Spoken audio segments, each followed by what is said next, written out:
새로운 찬양 또 나오시는데 동선도 이미 다 짜놓으신 것 같습니다. 멋있게 다 교차로 쓰시고요. 정말 잘 준비하셔서 또 귀한 찬양 함께 나눠주셨는데 다시 한번 우리 감사와 격려의 박수 한번 부탁드리겠습니다.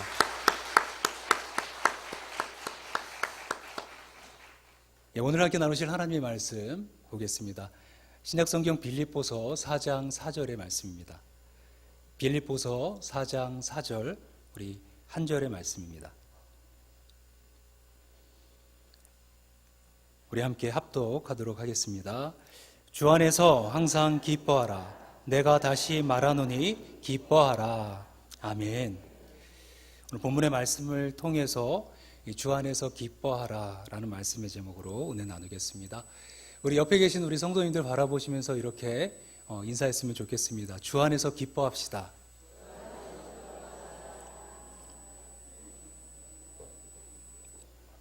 아멘. 우리 모두 주 안에서 기뻐하는 성도님들 되시기를 주님의 이름으로 축원합니다. 아멘. 공자, 맹자, 순자, 노자 유명한 분들이죠. 근데 이런 분들보다 더 훌륭하고 위대한 사람이 있다고 합니다. 누구일까요? 그렇게 말씀하실 줄 알았습니다. 물론 예수님이시죠. 비교할 수 없습니다. 근데 그 누구일까요의 답은 우자라고 합니다. 우자. 우자라고 한 말이지만 이 웃음이 그만큼 중요하다라는 말이죠. 소문 만복내라는 이 말처럼 잘 웃고 또 많이 웃는 사람에게 건강을 비롯해서 좋은 일들이 많이 생긴다는 것입니다. 근육은 건강과 힘의 상징입니다. 그런데 웃음은 마음의 근육입니다. 마음을 건강하고 힘있게 해주는 것이 웃음이다라는 것이죠.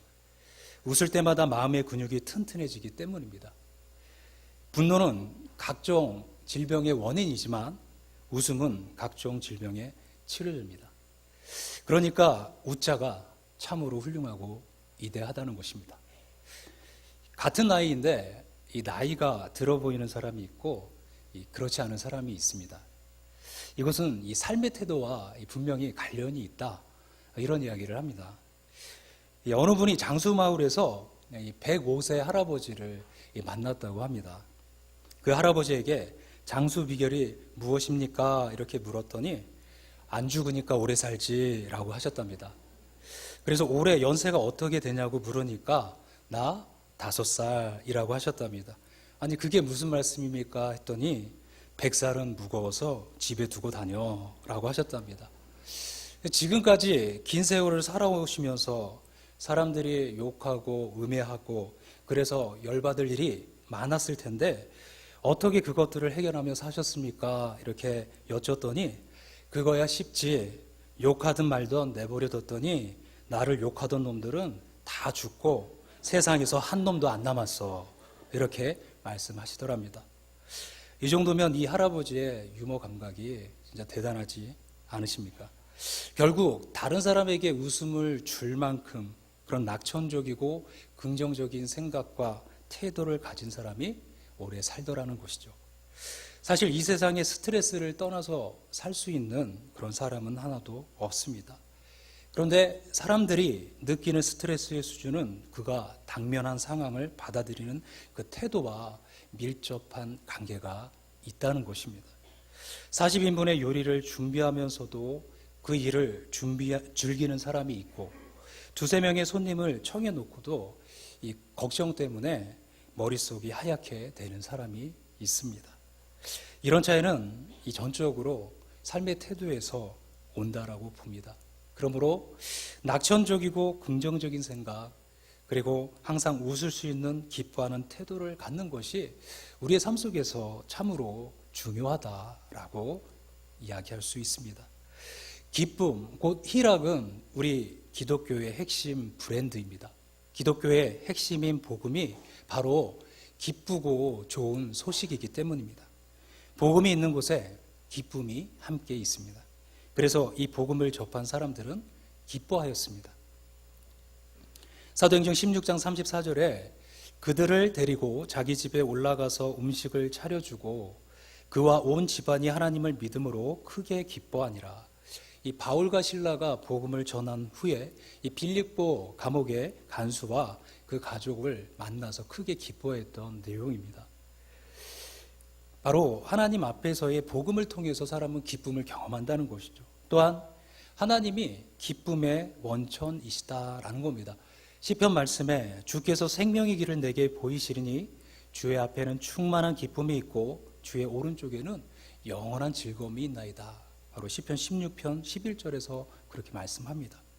그리고 기쁨은 성령의 열매이고 우리가 장차 바라보며 갈 하나님의 나라는 기쁨의 나라입니다. 그러므로 기쁨은 복음을 알고 하나님의 자녀가 되고 성령 충만한 가운데 하나님의 나라를 누리는 가장 확실한 증거입니다. 기쁨은 복음의 향기이고 그래서 주님의 향기이고 천국의 향기입니다. 성경은 이 기뻐하는 생활에 대해서 곳곳에서 강조하여 말씀하고 있습니다. 특히 오늘 본문처럼 이 기뻐하라는 말은 지금 명령하는 그런 의미를 가지고 있습니다. 지금 명령하는, 현재 명령하는 그런 의미로 대부분을 차지한다는 겁니다. 계속해서 기뻐해야 하고 기뻐하는 것은 선택이 아니라 반드시 해야만 하는 너희 성도들의 의무다라고 그렇게 말씀하시는 겁니다. 오늘 본문은 단 한 구절이지만 기뻐하라는 명령으로 시작해서 기뻐하라는 명령의 끝을 맺고 있습니다. 이렇게 문장의 구조를 통해서 다시 한번 기뻐하는 생활의 중요성과 함께 항상 기뻐할 것을 강조하고 있는 것입니다. 이런 삶을 온몸으로 실천했던 분이 바로 사도 바울입니다. 빌립보서는 바울이 이 로마 감옥에서 쓴 옥중 서신이죠. 그런데 그 빌립보서를 기쁨의 서신이라고 합니다. 4장밖에 안 되는 짧은 내용에 20회 이상의 기쁨이라는 단어가 나오고 있습니다. 바울은 감옥이라는 자유스럽지도 못하고 몹시 힘들고 어려운 환경 속에서도 나는 기뻐하고 또한 기뻐하리라 이렇게 고백합니다. 바울은 자신이 삶과 죽음 사이에 끼어 있다 이렇게 고백을 하는데요. 이것은 삶에 대한 은유적 표현입니다. 그의 감옥 생활이 얼마나 힘들고 어렵고 고통스러운가 이것을 우회적으로 표현했던 것이죠. 이렇게 그가 처한 어려운 환경과 당하고 있는 고난에도 불구하고 사도 바울은 기뻐하였습니다. 그리고 그가 세운 빌립보 교회, 그에게 큰 위로를 준 지체들에게도 항상 기뻐하라. 다시 말하노니 기뻐하라. 이렇게 권면한 것입니다. 이것은 바울이 복음의 향기, 즉 주님의 향기를 가득 품은 그러한 기쁨의 사람이었다는 것을 보여주고 있습니다. 엘리자 에드먼드 힛이라는 그런 분이 있습니다.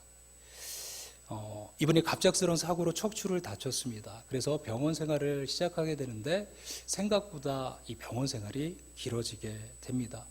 마음속에 원망이 쌓입니다. 가해자에 대한 원망도 쌓입니다. 그때 어려운 환경에도 이 기쁨을 잃지 않는 병실 청소부의 모습에 이 감명과 도전을 받게 되죠.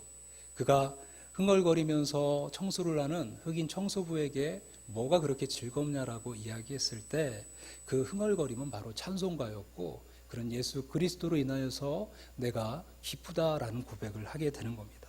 자신의 원망에 쌓인 삶을 바로 되돌아보게 되면서 회개하며 시를 썼습니다. 그리고 그 시가 우리가 잘 아는 찬송가가 되었습니다. 그 찬송가가 바로 370장입니다. 주 안에 있는 나에게 땅 근심이 있으랴 십자가 밑에 나아가 내 짐을 풀었네. 그 두려움이 변하여 내 기도 되었고 전날의 한숨 변하여 내 노래 되었네. 주님을 찬송하면서 할렐루야 할렐루야 내 앞길 멀고 험해도 나 주님만 따라가리. 세상의 조건으로 기쁨의 조건을 삼으면 결코 기뻐할 수 없다는 것이죠. 세상의 조건은 일시적이고 순간적입니다. 금방 변하고 안개나 이슬처럼 순식간에 사라질 것들입니다. 여기에 기쁨의 조건을 둔 사람은 일희일비할 수 없다는 것입니다. 즉 영적 조울중에 빠지게 되는 것이죠.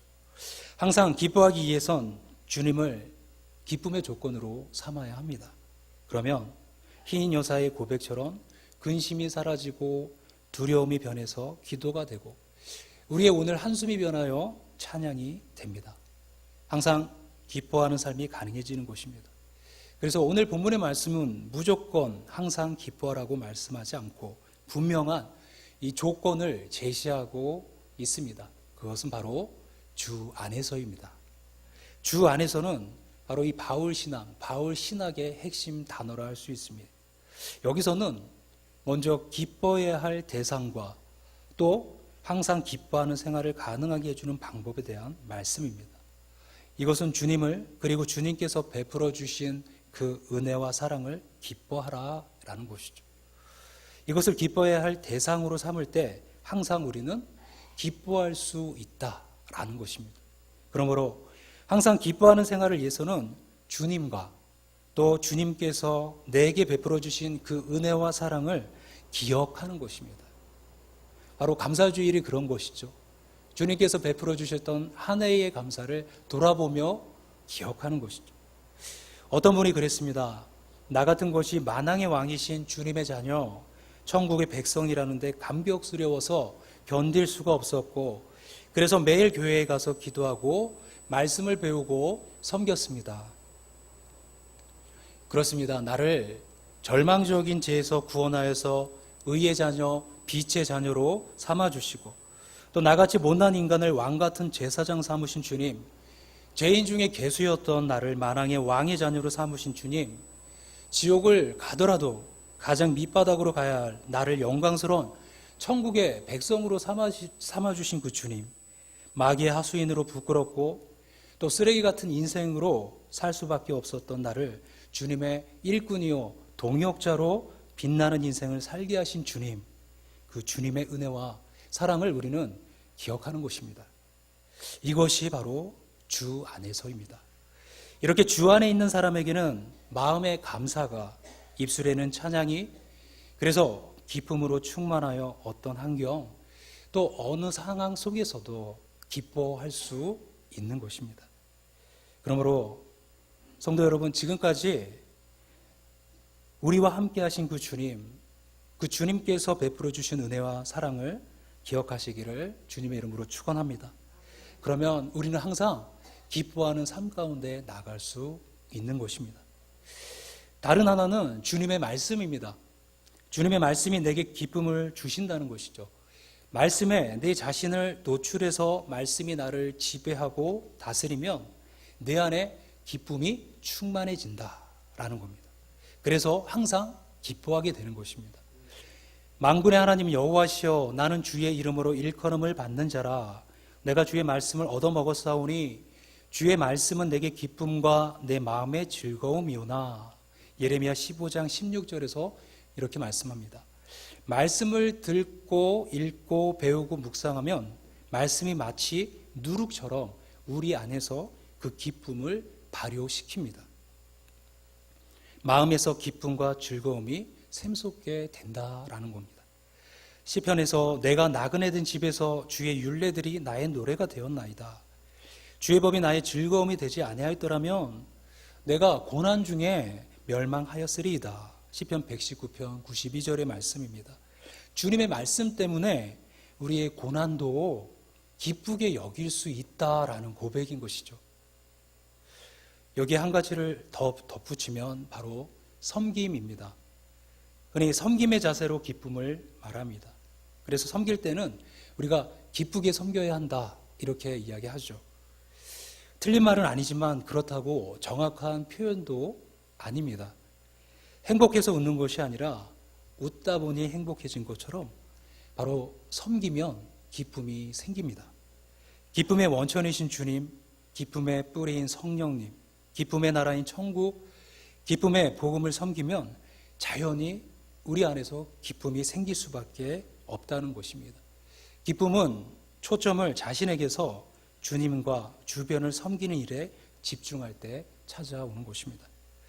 누가복음 10장 17절에서 70인이 기뻐하며 돌아와 이르되 주여 주의 이름이면 귀신들도 우리에게 항복하더이다 이렇게 고백합니다. 이것은 선교지에서 돌아왔던 그 제자들의 모습과 고백입니다. 그들은 기진맥전에서 돌아온 것이 아니라 기뻐하면서 돌아왔습니다. 선교뿐만이 아니라 모든 섬김이 그렇습니다. 주님은 우리에게 주신 은사에 따라 기에 있는 대로 열심히 섬기는 자를 기뻐하십니다. 이것이 또한 항상 기뻐하는 생활의 비결인 것입니다. 어린 자녀를 둔 어머니가 유명한 랍비를 찾아가 어떻게 하면 자녀를 잘 키울 수 있습니까? 이런 질문을 합니다. 이 랍비는 그녀를 정원으로 데려가서 그곳에 있는 나무 몇 그루를 뽑도록 합니다. 첫 번째 나무는 쉽게 뽑혔습니다. 가 심어놓은 나무였기 때문입니다. 이 두 번째 나무는 상당한 힘을 들여서 뽑았습니다. 심은 지가 꽤 되었기 때문입니다.